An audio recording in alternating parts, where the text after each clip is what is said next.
আমরা পৌঁছে গেছি লক্ষণপুর ওয়ান বিচে। এই জায়গাতে সূর্যাস্ত হয়, তাই নামই হচ্ছে সানসেট পয়েন্ট।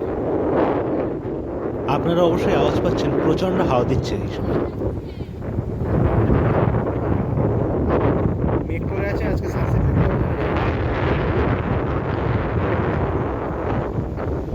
বড় বিচ। এই সময় লো টাইড, এই কারণে পুরো কোরালগুলো বেরিয়ে এসছে সমুদ্রের তলা থেকে। আমরা আবার যাচ্ছি এক্সপ্লোর করতে সমুদ্রের দিকে। এখানে কোরালগুলো সব ডেড হয়ে গেছে, আর তার উপর শ্যাওলা জমে গেছে বলে সবুজ রঙ হয়ে গেছে। ডেড কোরালগুলো এমনি সাদা রঙের থাকে, কারণ ওগুলো ক্যালসিয়াম কার্বনেটের তৈরি। সামুদ্রিক যে প্রাণীর মৃতদেহ জমে জমে কোরাল তৈরি হয়, ছোটো ছোটো সামুদ্রিক প্রাণী, আর তাদের যে দেহের খোলাগুলো পরপর জমে থাকে, সেই খোলাগুলো তৈরি হয় ক্যালসিয়াম কার্বনেট দিয়ে। আর সেই ক্যালসিয়াম কার্বনেটের যে খোলা, সেগুলোই হচ্ছে কোরাল। ক্যালসিয়াম কার্বনেটের যে অবশেষ যেটা পড়ে থাকে বা খোলা, যেটা দিয়ে ঝিনুক বা শাঁখ তৈরি হয়, সেই একই জিনিস দিয়েই কোরাল তৈরি হয়। এই কারণে দুটো কোরালের টুকরো এক জায়গায় নিয়ে যদি আওয়াজ করা হয় বা মারা হয়, তাহলে একদম শাঁখে আওয়াজ করলে যেমন শব্দ হয়, দুটো শাঁখ এক জায়গায় ঠুকে ঠিক সেই রকমই শব্দ হয়, একটা ফাঁপা আওয়াজ। সমস্ত কোরাল তৈরি এই ক্যালসিয়াম কার্বনেট দিয়ে। আর কোরালগুলো যখনই আছে, তার উপর সমুদ্রের শ্যাওলা জমছে, জমে এইরকম সবুজ সবুজ হয়ে গেছে। দেখি এই সমুদ্রের মধ্যে কোনো মাছ বা কিছু দেখা যায় কিনা, যেমন লক্ষণপুর টু বিচে দেখা গিয়েছিল। আশা করি দেখা যাবে। আমরা ধীরে ধীরে সমুদ্রের দিকে এগিয়ে যাচ্ছিলাম হেঁটে হেঁটে, আর প্রচণ্ড হাওয়া, সেই সঙ্গে বৃষ্টি আসছিল। জাস্ট সমুদ্র কতটা উত্তাল দেখুন একবার। সি বিচটা পুরোটাই ফাঁকা, আর ওই দূরে শুধু একটা গার্ডের ঘর আছে, বৃষ্টি হলে ওখানেই আশ্রয় নিতে হবে। সেই এসে গেছে সামুদ্রিক বিড়াল খাওয়ার জন্য।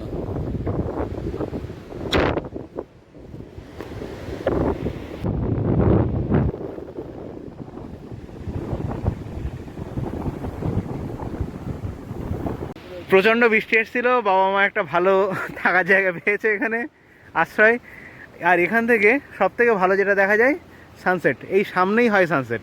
এখন মেঘ আছে, কতটা সানসেট দেখা যাবে জানা বোঝা যাচ্ছে না। থেকে ভালো একটা লোকেশন কিন্তু এইটা, বৃষ্টির মধ্যে।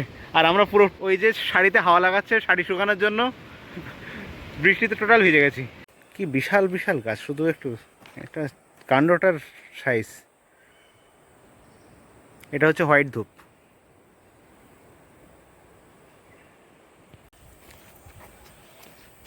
আমরা এখন যাচ্ছি লক্ষণপুর ওয়ান বিচে।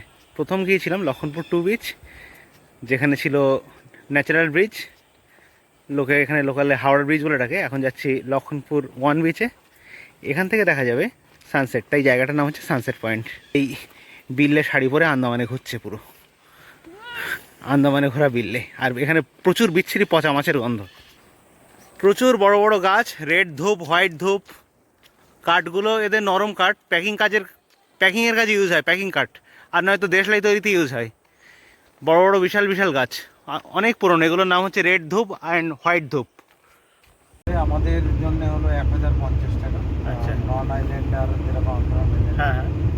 3000। হেলিকপ্টার আপনার যাতায়াত করেছেন না মাঝে মাঝে? কতক্ষণ লাগে? বেশিক্ষণ না, 15 মিনিট।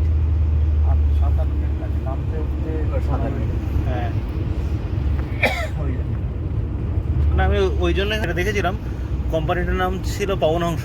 হ্যাঁ, পবনহংস হেলিকপ্টার যখনই দেখলাম তখনই বুঝলাম যে এটা তো আর্মির হেলিকপ্টার নয়, এগুলো তো প্রাইভেট। পারবে।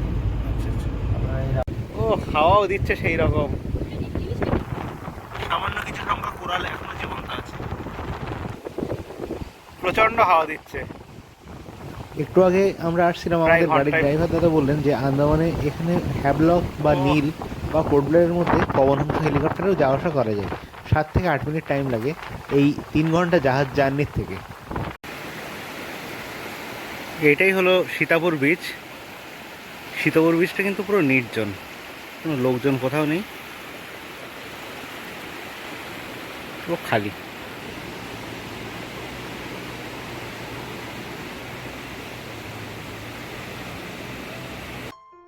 নমস্কার বন্ধুরা, ওয়ার্ল্ড ফার্ম ড্রোনের আরও একটা নতুন ভিডিওতে আপনাদের সবাইকে স্বাগত।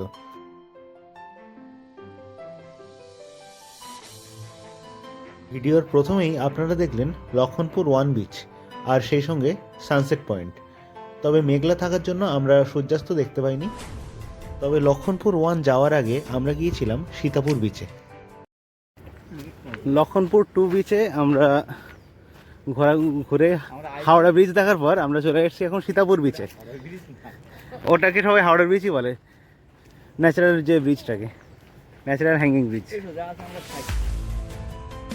লক্ষণপুর 2 বিচ দেখার পর আমরা এসেছিলাম সীতাপুর বিচ। সীতাপুর বিচে আমরা লাঞ্চ করেছিলাম আর তারপরে আমরা গিয়েছিলাম লক্ষণপুর 1 বিচে।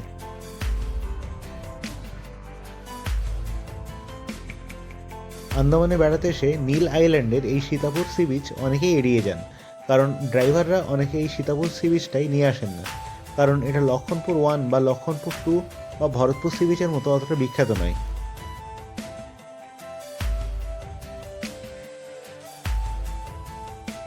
তবে সি বিচটা আমার খুব সুন্দর লেগেছে, কারণ খুব নির্জন, নিরিবিলি, আর এর আশপাশে কয়েকটা প্রাইভেট রিসর্টও আছে যাদের লাগোয়া প্রাইভেট সি বিচও আছে। আর প্রাইভেট সি বিচ বলতে এই সীতাপুর বিচ।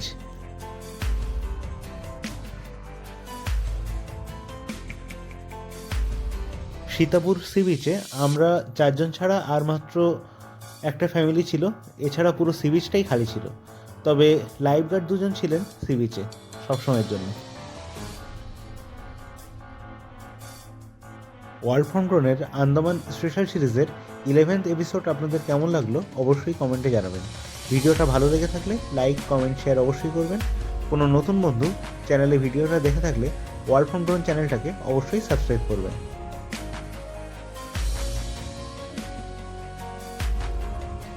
এরকমই নতুন নতুন জায়গার নতুন নতুন লোকেশনের ভিডিও নিয়মিত পেতে ওয়ার্ল্ড ফ্রম ড্রোন চ্যানেলটাকে নিয়মিত ফলো করবেন।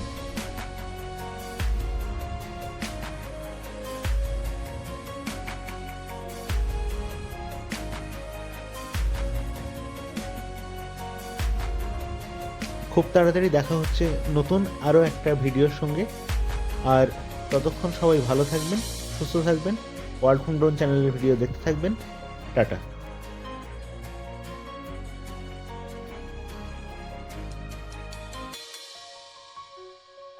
নীল আইল্যান্ডে আমরা ভরতপুর সি বিচের পাশেই হোটেল শিরিষে ছিলাম, আর সেখান থেকে আমাদের রাতের ডিনার এটাই দিয়েছিল।